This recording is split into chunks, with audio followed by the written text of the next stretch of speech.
Welcome to your 2022 Honda Civic Hatchback.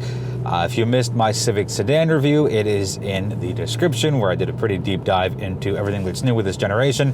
Hatchback makes me very happy because of the functionality. So we'll do a quick look all around the vehicle, to the outside, to the inside, and to the driving portion, and that should wrap us up. So under the hood, it is an option of two engines. So there's three trims: the LX Sport and Sport Touring. The LX, which is the base model, gets a 2-liter engine, and the Sport and Sport Touring get a 1.5 turbo 4, and that's got 180 horsepower and 177 pound-feet of torque. The good thing here is all three trims are available in manual or through a CVT, your choice. And I completely applaud Honda for not completely wiping out the manuals. The one I have is a CVT. That's all that was available on the media fleet at the time when I booked the vehicle. And I imagine the vast majority of Civic hatchback drivers will pick up the CVT. Type R can be for the manual enthusiasts, and the SI, also same thing for the manuals. But the majority of us drive automatics, and the Civic hatchback CVT does really well. There's plenty of power. It moves the vehicle quite nicely. Handling is done really well. Nice lower center of gravity, lots of bite to it. Yes, it's front wheel drive. I don't think there's ever going to be a need for a Civic to have all-wheel drive. And if you do want something with all-wheel drive, jump up to one of their crossovers, CUVs, SUVs, whatever it is that you choose to call them. Noise, vibration, harshness, very impressive here in the all-new generation for the Civic family.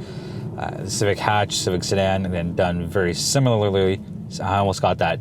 Very similarly as far as layouts go. You got that cool honeycomb grille, and the interior is just wonderful, but we'll get into that later on. But let me wrap up on the driving side of things. I don't know why Honda dumped two engine choices in the Civic hatch when there's only three models to choose from. If there were 4, 5, 6, maybe, but it just seems like a waste of resources to give the LX a 2-liter and the Sport and Sport Touring the 1.5 turbo. Just give them all the 1.5 turbo. Let consumers just pick their bells, whistles, and trims as they see fit. One big thing that helps on the driving side here is the size of the windshield, and it is larger than it was for the outgoing model / generation, and it's noticeable to me, but it just gives you a nice wide view. The A-pillars are nice and thin here. I'm not sure if you can see, but there's a little Bose premium audio system. Again, we'll get into that on the interior side of things.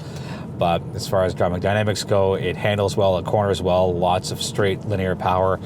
And it's also great as a city vehicle where you're running maybe 50, 60 kilometers an hour and just kind of getting through traffic. Quick look into fuel consumption here. So it is still a 46-liter fuel tank, and in liters per 100 kilometers, we are at 7.7 on city streets, 6.3 on the highway, and a blended total comes out to 7.1.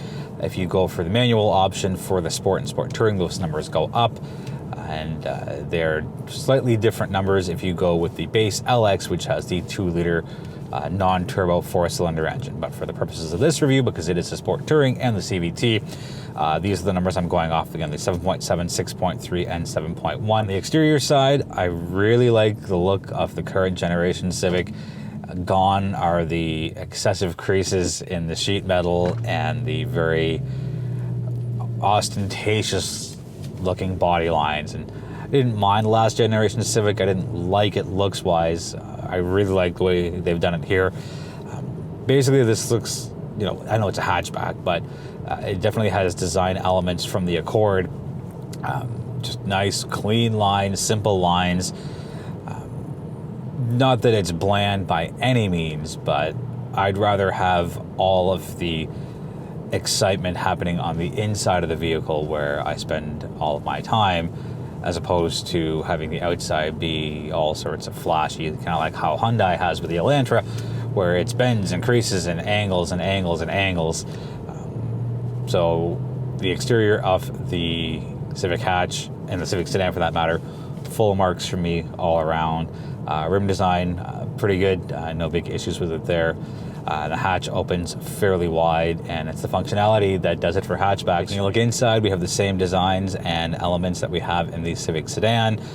The honeycomb grill for the vents is just such a nice, elegant touch, and the vent directional knobs are just well put together, and it's a clean look. HVAC system is so easy to use. It is my second favorite in the hatchback or non-luxury hatchback market.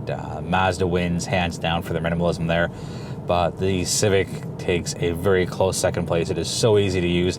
Even with gloves on, there is no mistaking pushing one button for another. And we are again with the top trim Sport Touring.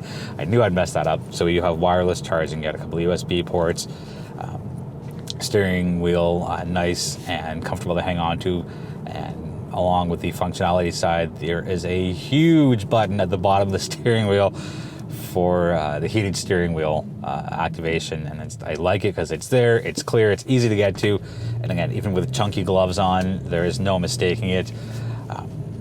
It's a really spacious cabin for the class of vehicle it's in. It feels a lot bigger than it is, and that is despite having a black interior, black roof liner, and yeah, there's a sunroof, non-panoramic, just a standard sized sunroof here, but it just has that nice open feeling. It doesn't feel narrow at all. I've never felt closed in, even with the sunroof shade closed. It's a nice, comfortable feeling, and I really like that with the new generation of the Civic. Quickly jumping to the infotainment system. That's half of my fingers, and not me leaning forward or anything, even all the way back. I can get to it, so no issues in reaching it. Same thing for my passenger. It's so cleanly laid out. Yes, there's a volume knob. I think Honda will always have that, given the kerfuffle, we'll call it. For the couple of years they didn't have it, but high res, easy to find all of your information through. Seats are very comfortable. I've had no driver fatigue in the week I've had it. I've done 543.1 kilometers so far.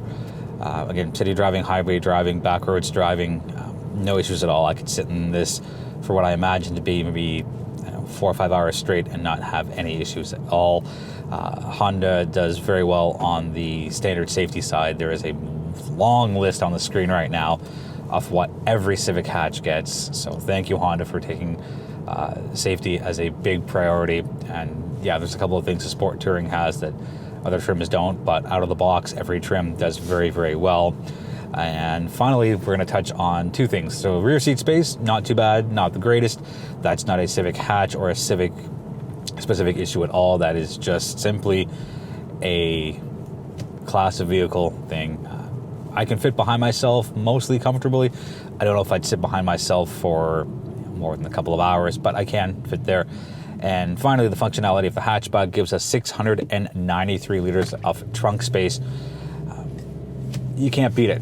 And it's so easy to get things into the trunk because, again, the glass and the hatch completely open up, making it so much easier to get things in, as opposed to just having the lid open and the glass not move, as you have in the world of sedans. Last thing is pricing, and here's my irk with it. The Civic Hatch Top Trim Sport Touring is $35,000. Compare that to the top trim Corolla hatch, the XSE, at just a touch over $29,000, or the Mazda 3 GT at just a touch under $30,000. The Corolla, while it has a lot less power, still has a lot of the same features and benefits. So I think Honda slightly missed the mark on the pricing for the top trim. I think a lot of people will end up buying the Sport trim, which is their middle one, and that one's $31,500. That's just my guess. A lot of people tend to gravitate towards the middle of the road options.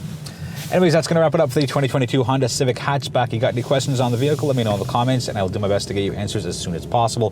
Thank you so much for watching. I really do appreciate the support, and feel free to subscribe if you haven't already, and feel free to tell somebody about the channel who you think might be interested in what it is that I do. Slow down and stop. Until I see you again, be well, be healthy, be safe.